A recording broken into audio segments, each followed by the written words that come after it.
August 18, 19ஆம் தேதியில் நடந்த நடப்பு நிகழ்வுகள் பற்றி பார்க்கலாம். ஆகஸ்ட் 18 மற்றும் 19க்கான கரண்ட் அஃபேர்ஸ் பார்க்க போகிறோம்.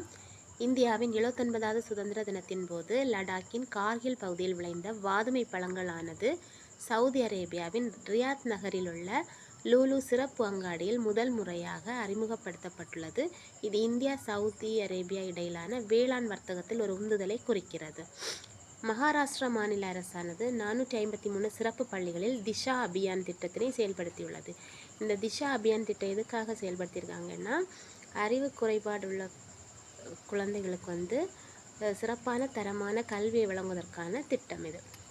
மொத்த விலை குறியீடு WPY பணவீக்கமானது 2025 ஜூலை மாதத்தில் தொடர்ந்து 2வது முறையாக -0.58% வீதத்தில் எதிர்மறை மண்டலத்திலேயே இருந்தது. ஜூலை மாதத்தில் பதிவான சில்லறை பணவீக்கம் 8 ஆண்டுகளில் இல்லாத அளவிற்கு 1.55% குறைந்தது.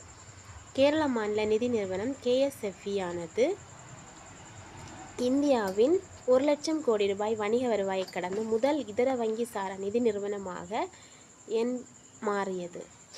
அலாஸ்கா மாநாடு எந்த நாட்டுக்கு இடையில் நடந்ததுன்னா, அமெரிக்க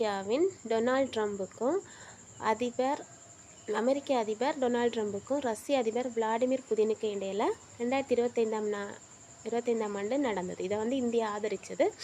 இந்த அலாஸ்கா மாநாடு எதுக்காகன்னா, உக்ரைன் மோதலை முடிவுக்கு கொண்டு வர்றதுக்காக இந்த மாநாட்டை நடத்தியிருக்காங்க.